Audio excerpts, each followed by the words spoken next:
Snow is falling and the wind is starting to pick up again. I'm going to be working on my blog today. And just because we had the wind warnings and the potential for ice buildup, and I've been through several ice storms now where the power was out. In one instance, it was only half a day, and then another instance, that same storm where for me it was only half a day, at my parents it was like 4 days, and then the next ice storm that hit, the bad one, I was without power for like 4.5, almost 5. I've been through a flood back in 2011 when I lived in Calgary.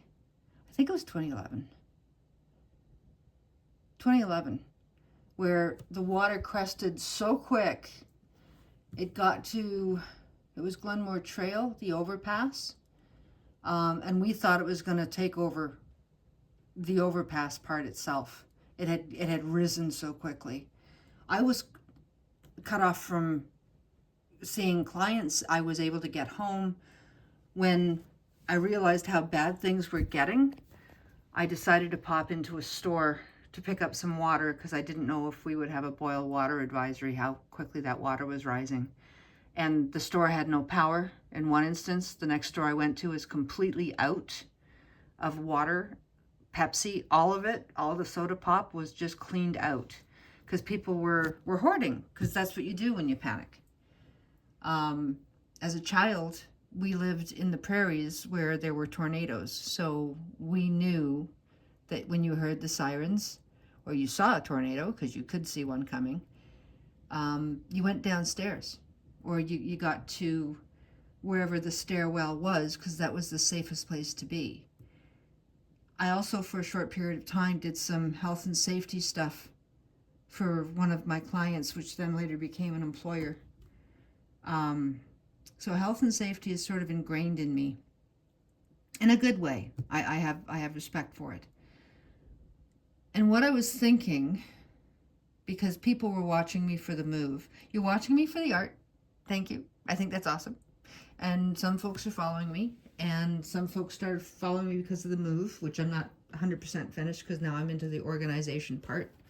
Still don't know what to do with the bedroom. I write. There are 2 children's books which I have finished. I just have to illustrate them. So if you're following me for that, thank you. I am continuing to do that. But something I'm going to be adding to my blog, which I started for recipes and some of the stories that I was just writing anyways and keeping myself busy. I was experimenting in my kitchen, finding ways to save money, and then every once in a while I would throw in an anecdote about what happened, the zombie apocalypse game that I started, the flood, marketing, history of food, which I love, and I'm not going to give that up. But a recurring theme that happens within my blog and my life is safety. And even during this move, I knew when I was packing to make sure that my power packs were charged. These are for my phone. I've got 2. That'll take care of 48 hours. This is the emergency backup in case I have to go without power for 5 full days ever again. This will power not just my phone, but a couple of things that have the USB ports, a light, a fan in case it's like the summer, because I have MS. That means heat and me do not get along. So I made sure that I not only knew where those were, speech, but also the charging, the wires that I need for the phone, everything that I need is also close by. I'm starting to pack up some of the Christmas stuff now. I'm leaving the Christmas tree to last, but again, I just started to think, this is stuff other people during a move might want to think about. And plus there's what I call the dry January, which is not I give up drinking. I like wine. It is the declutter and reset yourself. I know it doesn't look like I declutter, but I do. And I do that once a year for sure. But during the move, I was moving in the winter time. It's Ontario. There could have been a storm. I'm grateful that the storm didn't hit until now. Things that you need to be aware of. Battery packs for your phone, charger for your phone. Do not pack those until the very last. Unpack them first.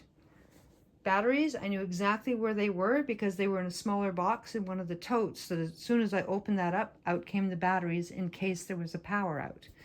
I have a battery backed up radio, the old-fashioned kind, so I can listen to the local news, which has helped me in the past because it saved the battery on my phone. Batteries are important. The other reason you need batteries, flashlights. And something you should check at the beginning of each year. Does the flashlight have a full charge or full set of batteries? Good to know. I have two just in case. A little trick I'll show you about flashlights in a storm another day. Lighters. I don't smoke, but I have lighters just in case. I need to light candles. Candles are here.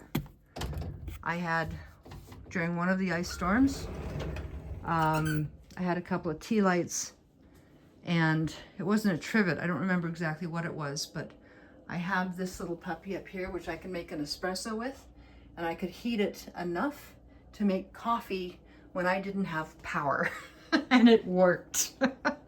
I can't remember what it was. It was probably something like this that I had turned upside down, and I put the tea lights over top of it.